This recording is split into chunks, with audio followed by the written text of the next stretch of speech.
गुरु प्यारे साध संगत जी, आप सभी को प्यार भरे राधा स्वामी जी। आज जो हम आपको साखी सुनाने जा रहे हैं वो साखी भाई कन्हैया राम की है। भाई कन्हैया राम जी जो गुरु गोविंद सिंह के एक शिष्य थे, उनके सेवक थे। जब गुरु गोविंद सिंह का मुगलों के साथ युद्ध चल रहा था, उनसे जंग लगी हुई थी, उस जंग के वक्त उसको सेवा दी थी। गुरु गोविंद सिंह ने जो सिखों के 10वां गुरु था, उसके साथ जंग छिड़ी हुई थी और उस भाई कन्हैया की क्या सेवा थी। वो पानी की मस्क को भर कर लाता था।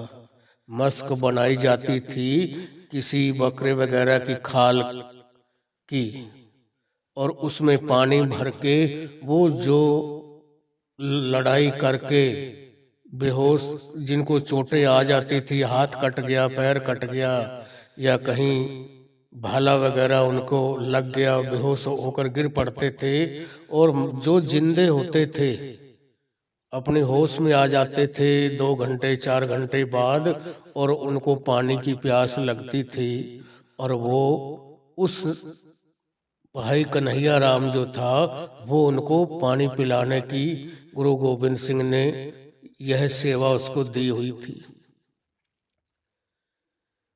अब यह काम वो भाई कन्हैया राम करता था। तो एक बार गुरु गोविंद सिंह के जो सिंह थे, खालसे थे, उन्होंने भाई कन्हैया की शिकायत की गुरु गोविंद सिंह जी के पास।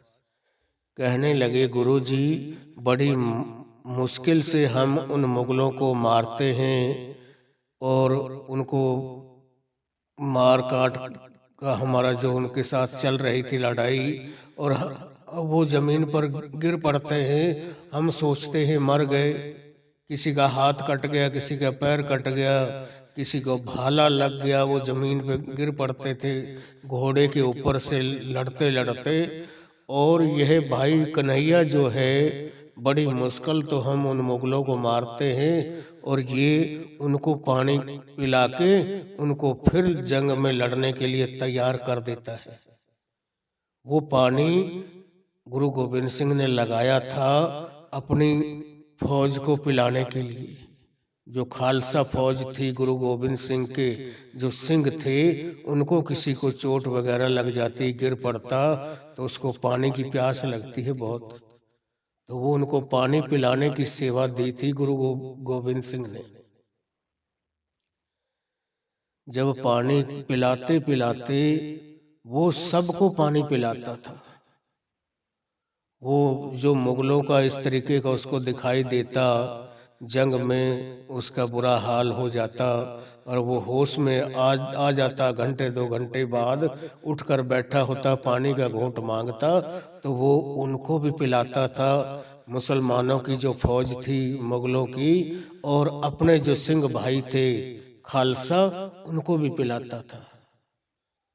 इसी बात के ऊपर जो गुरु गोविंद सिंह के सिंह थे खालसे, उन्होंने गुरु गोविंद सिंह से शिकायत की कि गुरु जी बड़ी मुश्किल हम उन मुगलों को मारते हैं, और वो फिर उठकर बैठ जाते हैं, किसी को ज़्यादा चोट आ जाती है, गिर पड़ता है, घंटे 2 घंटे बाद वो होश में आता है और वो पानी मांगता है, और उनको ये भाई कन्हैया पानी पिलाकर फिर युद्ध में लड़ने के लिए तैयार कर देता है।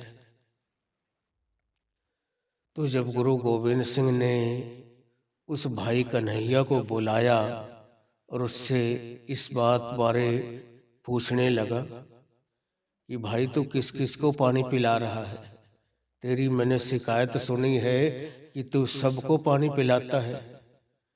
जो मुसलमानों की फौज थी मुगलों की, उनको भी पानी पिलाता है, और अपने सिख भाइयों को भी पानी पिलाने का काम करता है तू।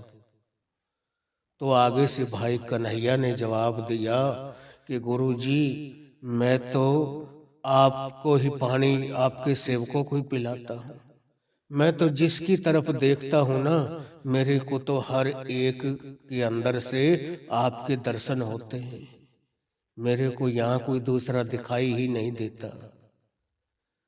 ना मुगलों के अंदर भी अगर मैं उनके देखता हूँ तो मेरे को आपके दर्शन होते हैं, और अपनी फौज को देखता हूँ तब भी मेरे को उनके अंदर भी तुम्हारे ही दर्शन होते हैं। मेरे को तो यहाँ कोई पराया लगता ही नहीं।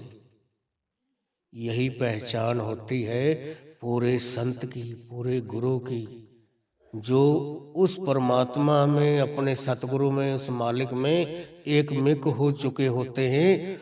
वो उनको फिर हर जीव के अंदर से अपने मालिक के, अपने सतगुरु के दर्शन होते हैं। पत्ते पत्ते में से वो अपने सतगुरु के दीदार करता है। हर पेड़ पौधा पक्षी जितने भी जानवर हैं, हर जीव में से उनको अपने मालिक के दीदार होते हैं। यह कब होता है? जब इंसान 9 द्वारों को खाली करके 10वें में प्रवेश करता है। तब हमारे जो ये काम क्रोध है तब मरते हैं। ये काम क्रोध लोभ मोह और अहंकार जो हम हर जीव के अंदर यह 5 विकार होते हैं तब मरते हैं।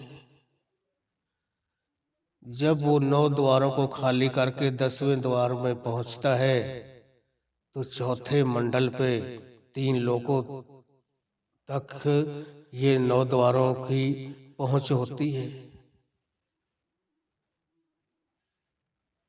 और जब हम त्रिलोकी को पार करके चौथे लोक में जाते हैं, वहां हमारा सतगुरु बैठा मिलता है, जो हमारी इंतजार कर रहा होता है, जो हमें सतलोक ले जाता है। वो नूरी स्वरूप में वहां बैठा हुआ होता है। उस स्वरूप तक जो कमाई करके एक बार पहुंच जाता है, उसके सारे कर्म कट जाते हैं। उसी स्वरूप के बारे में वाणी में भी लिखा हुआ है गुरु ग्रंथ साहिब में कि दर्शन पेटत पाप सब नासे हर सौंदे मिलाई। उन दर्शनों को करके उस जीव के सारे पापों का नाश हो जाता है। दर्शन पेटत पाप सब नासे। जब उन दर्शनों से भेंट हो जाए किसी भी जीव की, उसके सारे कर्मों का लेखा जोखा उसी दिन उसी वक्त खत्म हो जाता है। अब हम बात कर रहे थे भाई कन्हैया की। तो कन्हैया ने सतगुरु को जब यह बात बताई गुरु गोविंद सिंह जी को कि गुरु जी मेरे को तो आप ही सब के अंदर नजर आते हो, जिसको भी मैं देखता हूँ मेरे को तो उसी के अंदर आपके दीदार होते हैं। तो गुरु गोविंद सिंह जी उस हंस पड़े और खुश हो गए उसके ऊपर, और क्या काम किया, उसको मलम पट्टी भी और दे दी साथ में कि भाई तू पानी भी पिला इनको, जो जिनको चोटें आई हैं जमीन पे पड़े होते हैं, जो पानी मांगता उनको पानी पिला, और जिसको ज्यादा कोई भाले की चोट है तलवार की है उनको पट्टी भी लगा, मल्लम पट्टी भी उनकी कर दिया कर। जब उसने यह बात कही थी कि गुरुजी मेरे को तो यहाँ कोई पराया नजर ही नहीं आता, जिसको भी मैं देखता हूँ उसी के अंदर से आपके ही दीदार होते हैं। यह उन जीवों का हाल होता है जो उस परमात्मा में, अपने सतगुरु में, मालिक में एक मिक हो चुके होते हैं। फिर उस परमात्मा में और उस जीव में कोई फर्क नहीं होता। इसीलिए उन्हीं के बारे, ऐसे जीवों के बारे में वाणी में भी लिखा हुआ है कि हर का सेवक सो हर जेहा, भेद न जानो मानस देहा। कि वो हरि का सेवक जो हरि की सेवा करके उसका भजन सुमरण करते करते एक बार एक दिन उसी का ही रूप बन जाता है, उस हरि का ही रूप धारण कर लेता है वो। फिर उस हरि में और उस जी में कोई फर्क नहीं रहता। जैसे हीर ने रांझा रांझा करती रांझा का ही रूप धारण कर लिया था।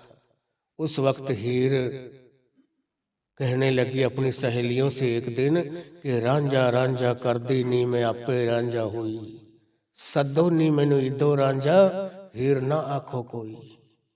कि आज मैं रांझा रांझा करती करती अब रांझा का ही रूप बन चुकी हूँ। आज के बाद में मेरे को हीर मत कहना।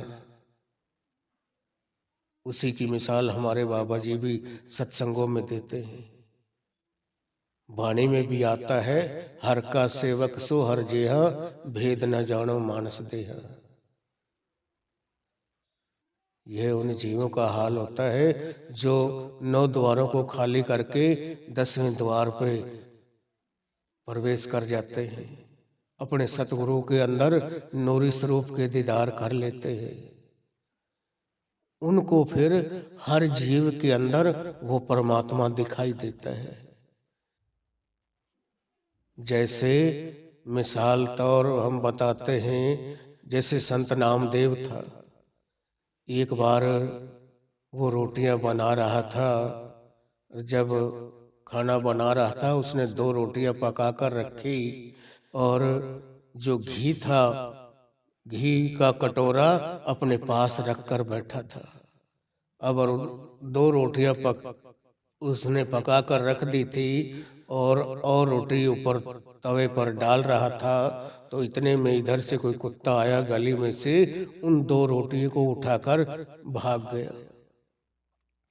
जैसे संत नामदेव की नजर पड़ी कि मैंने तो उनके ऊपर घी लगाना था, उसी वक्त वो घी का कटोरा उठाकर उस कुत्ते के पीछे दौड़ लगा दी उसने, और कहता जा रहा था, अरे मेरे मालिक के प्यारे, आप रूखी रोटी मत खाना, ये तो सूखी रोटी है, अभी इनके ऊपर मैंने घी नहीं लगाया है, आप जरा रुक जाओ, 1 मिनट रुक जाओ, मैं इन दोनों रोटियों के ऊपर घी लगा कर दूंगा, फिर तू खाना, तब आप इन रोटियों को खाना।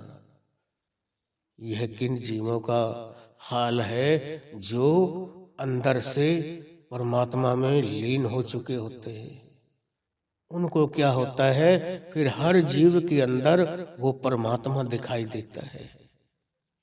वो सृजनहार, सृष्टि का रचनहार, वो पत्ते पत्ते में से, हर जीव में से, कण कण में उनको अपने मालिक के दीदार होते हैं। मगर जब तक हम 9 द्वारों से नीचे नीचे बैठे हैं, तब तक हम खाली हैं, तब तक हमें आम इंसान दिखाई देता है, हर इंसान अपने जैसा दिखाई देता है। जब हमारी सोच बदल गई, हमारी दृष्टि बदल गई, हम 9 द्वारों को खाली करके 10वें में प्रवेश कर गए और मालिक के दर्शन पा लिए, तो हमें उस वक्त हर जीव में से उस परमात्मा के दीदार होंगे। मगर पहले बहुत मेहनत करनी पड़ती है।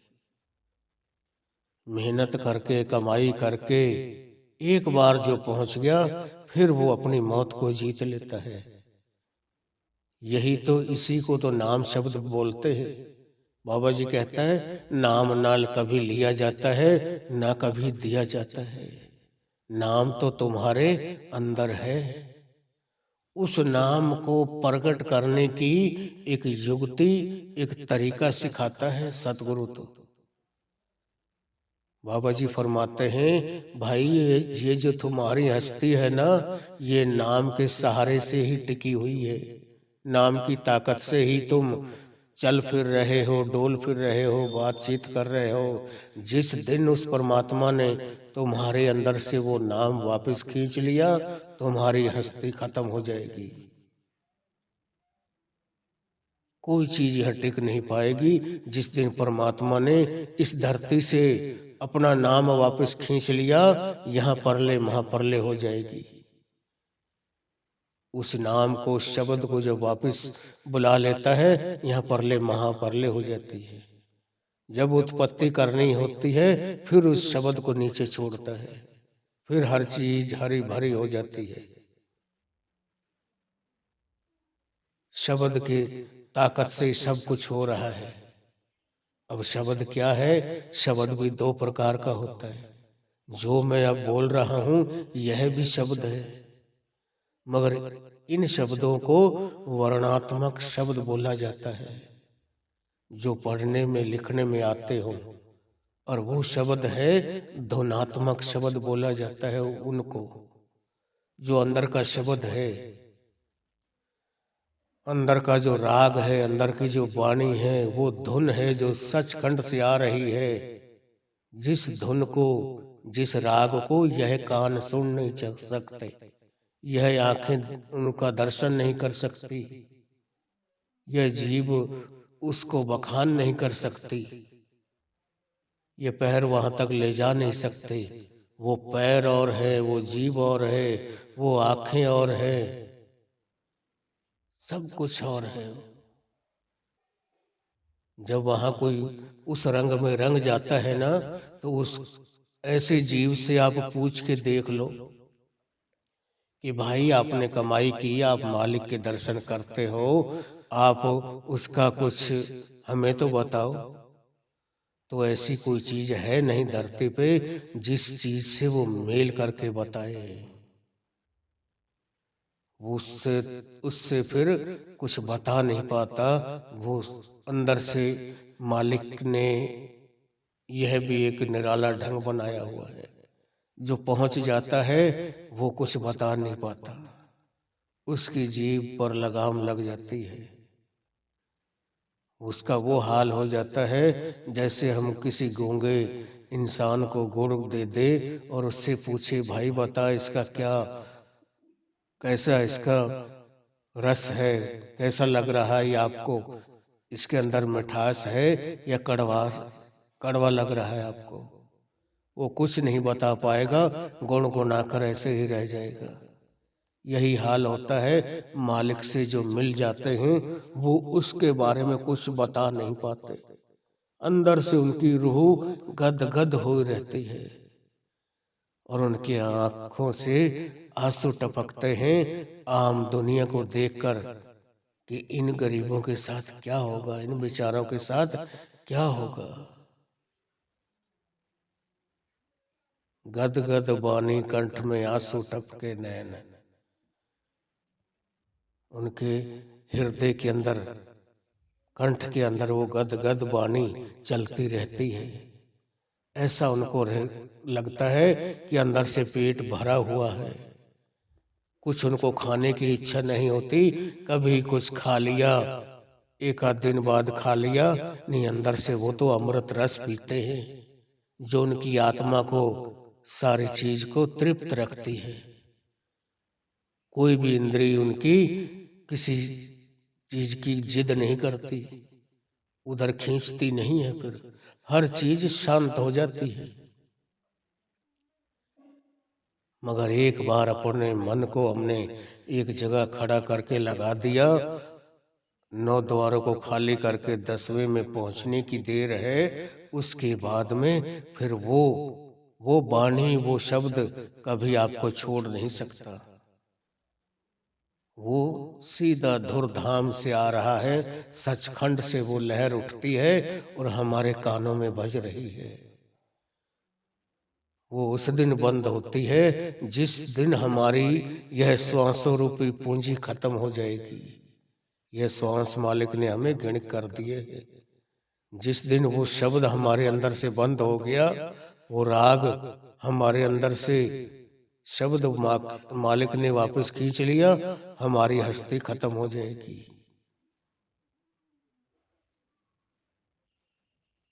और वो वाणी जब तक हमारे अंदर हम जीते जी हैं तब तक सुन सकते हैं। मरने के बाद कोई राग नहीं सुनेगा, हमें कुछ नहीं नाम बोलकर बता पाएंगे, ना कुछ भी नहीं, हमारी हस्ती खत्म हो जाएगी। ये जीते जी का मजबून है, जीते जी करेंगे, करने का मार्ग है, बातों का मजबून नहीं है ये। बातों से वहां कोई नहीं पहुंच सकता। बाहर के कितना भी किसी के पास ज्ञान हो, ना कोई ज्ञान के जरिए उस परमात्मा को पा सकता है। यह तो करने का मार्ग है, करोगे तो पाओगे, नहीं तो कुछ नहीं, खाली हाथ बैठे रह जाएंगे। जिन्होंने किया है उनको पता है। जीते जी एक दफा जो मरकर उस घर तक पहुंच जाता है, वो फिर अपनी मौत को जीत लेता है, जिसके बारे में संत कबीर साहब ने अपनी वाणी में फरमाया है कि जिस मरने ते जग डरे, मेरे मन आनंद, मरने ही ते पाइए पूरन परम आनंद। कि जिस मरने से सारी दुनिया डरती है, आज उस मरने को से मेरे को इतनी खुशी है कि मैं चाहता हूँ कि दुनिया में और कोई खुशी है ही नहीं किसी भी काम की। अपने शादी ब्याह की किसी भी चीज की उतनी खुशी नहीं होती। क्यों? क्योंकि उसने अपनी मौत को जीत लिया होता है। अपनी जो मौत को जीत लेता है, एक दफा जीते जी मरकर उस सचखंड तक जिसकी रूह पहुंच जाती है, मालिक के दीदार कर लेती है उस सिंहासन पर बैठे हुए को, बस फिर वहां यहाँ इस महतलोक में एक पल भी नहीं रहना चाहता वो इंसान। वो तो रात दिन मालिक के आगे फिर फरियादें करता है कि हे मेरे मालिक, मेरे सतगुरु, अब मेरे को जितनी जल्दी हो सके मेरे को यहाँ से ले जाओ।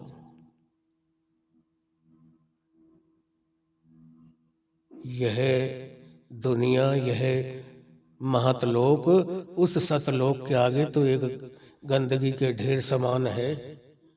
जो उस घर पहुंच जाता है फिर यह दुनियादारी उसको अच्छी नहीं लगती। यह इतने दिन ही हमें अच्छी लगती है, इतने वक्त अच्छी लगती है जब तक हम उस घर को देख नहीं लेते, वहां तक हमारी रूह जाती नहीं। जो कमाई करके एक बार पहुंच गया फिर वो यहाँ रहना पसंद नहीं करता। आज यहाँ हम कौड़ियों को अपनी मुट्ठियों में भर के बैठे हैं। जिस दिन हीरे जवाहरात मिल जाए किसी को, कौड़ियों के पीछे कोई दर बदर ठोकरे नहीं खाता, फिर वो उन्हीं की चाहत करता है। इसी तरीके जो जीव कमाई करके वहां पहुंच गया एक दफा मेहनत करके, फिर वो इस दुनिया में रहना पसंद नहीं करता।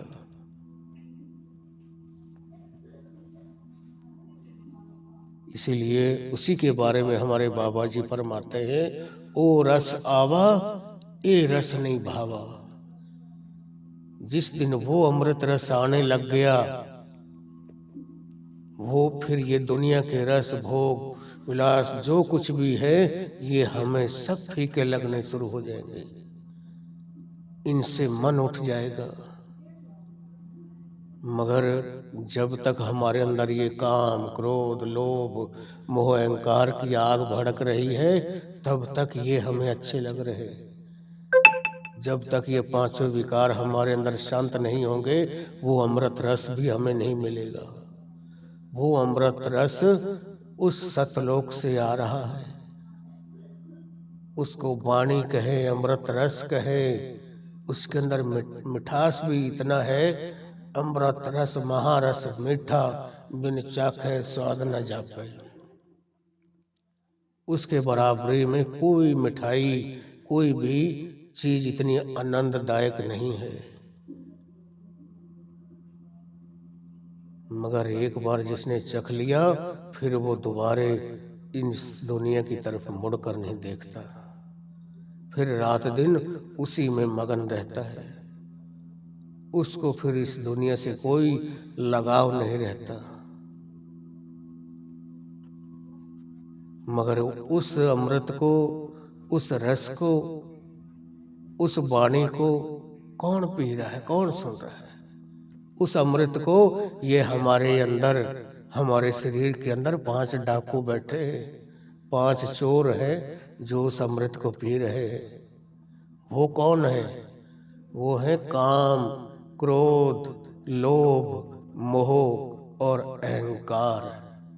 ये 5 विकार जब तक इस हमारे शरीर से नहीं निकलेंगे तब तक उस अमृत को हम पी नहीं सकते। इन 5 विकारों को जब हमने खत्म कर दिया, इनको खत्म करने के बाद में वो हमारे अंदर वो अमृत रस मिलेगा हमें, जिस अमृत को पीकर हमने अमर होना है। फिर हमारी कभी मौत नहीं होती। हमारे अंदर जो आत्मा है यह उस परमात्मा की अंश है। यह कभी जब तक हमारे अंदर आत्मा है तब तक हम इस दुनिया में विचर रहे हैं। जब वो आत्मा मालिक वापस बुला लेता है तो हमारी मृत्यु हो जाती है, हमारी कोई हस्ती नहीं रहती। इतने तक ही हमारा यह शरीर कायम है जब तक वो शब्द हमारे अंदर है, चल रहा है। शब्द मालिक ने वापस खींच लिया, हमारी हस्ती खत्म है। तो हमने शुरुआत कहाँ से की थी? वो भाई कन्हैया से। भाई कन्हैया ने भी जब कमाई की, इसी वजह से उसने जब 9 द्वारों को खाली करके 10वें में पहुंच गया, सतगुरु के स्वरूप को अंदर नूरी स्वरूप के दीदार किए, 5 जो उसके अंदर विकार थे उनको खत्म कर दिया, वो मालिक का रूप बन गया। फिर हर का सेवक सो हर जेहा, भेद न जानो मानस देहा। और गुरु भी उसकी बात को सुनकर खुश हो गए और उसको मलम पट्टियाँ और साथ दे दी कि ये अगर कोई भी हमारा सिख भाई इस हालात में पड़ा हो, बैठा हो, उसको आप ये दवा लगा के ऊपर से पट्टी बांध देना, पट्टी लगा देना और प्यासे को पानी पिलाना। ये मत देखना कि यह मुगलों का है, मुसलमानों का है या ये सिख भाइयों का है। फौजी सबको आपने यह सेवा करनी है। वो एक गुरु गोविंद सिंह का सच्चा सेवक था, भाई कन्हैया राम, जिसकी मस्क भरता था पानी की, और सारे जो कट जाते थे, मर जाते थे, मरों को तो क्या पानी पिलाना, जिनके अंदर कुछ जान होती थी और चलने की हिम्मत नहीं होती थी, या पैर कटा हुआ या हाथ कटा हुआ, बुरी दुर्दशा उनकी हो रखी है, अभी जिंदे हैं, अभी उनके सांस चल रहे हैं, पानी का घूंट मांग रहे, उनको वो पानी पिलाता था। तो हमें भी जब तक हर रूह के अंदर, हर जीव के अंदर से वो मालिक के दीदार ना होंगे, तब तक हम भी यहीं इसी दुख सुख की नगरी में आते रहेंगे और जाते रहेंगे। उस दिन हमारा जन्म मरण खत्म हो जाएगा, सारे कर्मों का लेखा जोखा खत्म हो जाएगा। जिस दिन हमने 9 द्वारों को खाली करके अंदर 10वें में प्रवेश करके, फिर हमें इस नगरी में, इस महतलोक में कभी नहीं आना पड़ेगा। हम सदा सदा के लिए उस सतलोक के, उस सचखंड के वासी बन जाएंगे। मगर इतने तक हमारे अंदर दुख, क्लेश, दर्द सब तरह के हमें सहन करने पड़ेंगे, तब तक जब तक हम यहाँ बैठे हैं। आंखों से नीचे नीचे जब तक हम हैं तब तक ये सारे दुख सुख हमें सहन करने पड़ते हैं। जिस वक्त हम ऊपर उठ जाते हैं फिर हमें कोई परवाह नहीं रहती।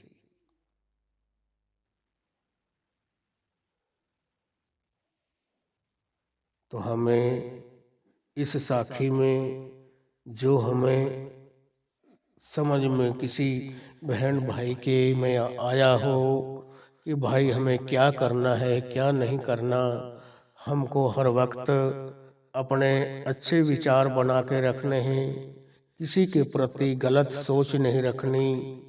हर जीव को हमने उस मालिक की भेजी हुई एक ताकत समझना है। हर जीव के अंदर हमने उस मालिक के दीदार करने हैं। कोई बुरा नहीं होता, अपने कर्मों के मुताबिक है। और हमें सुख दुख जो आते हैं हमारे प्रारब्ध कर्मों के मुताबिक आते हैं। मालिक किसी को दुख दर्द नहीं देता, किसी के साथ बुरा नहीं करता।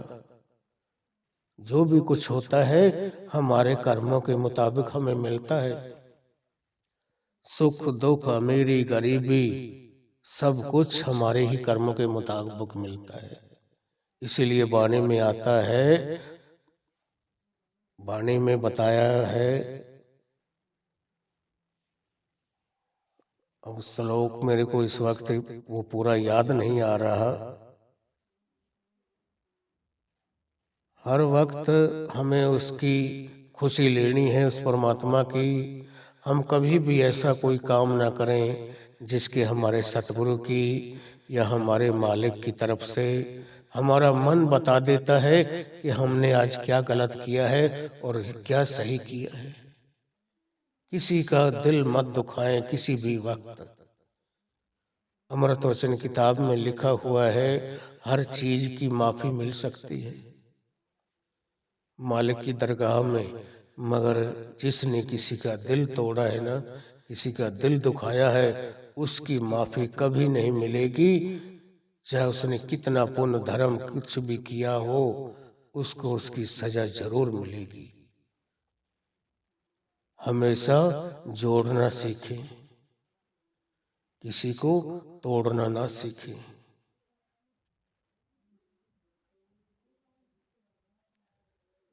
तो मैं इस साखी को और आगे ना ले जाता हुआ इस साखी को यहीं विराम करता हूँ।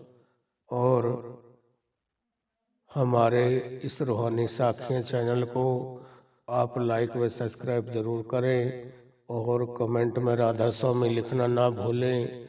और यह भी लिखें कि हम कौन से एरिया कौन से स्टेट से सुन रहे हैं। राधा स्वामी जी।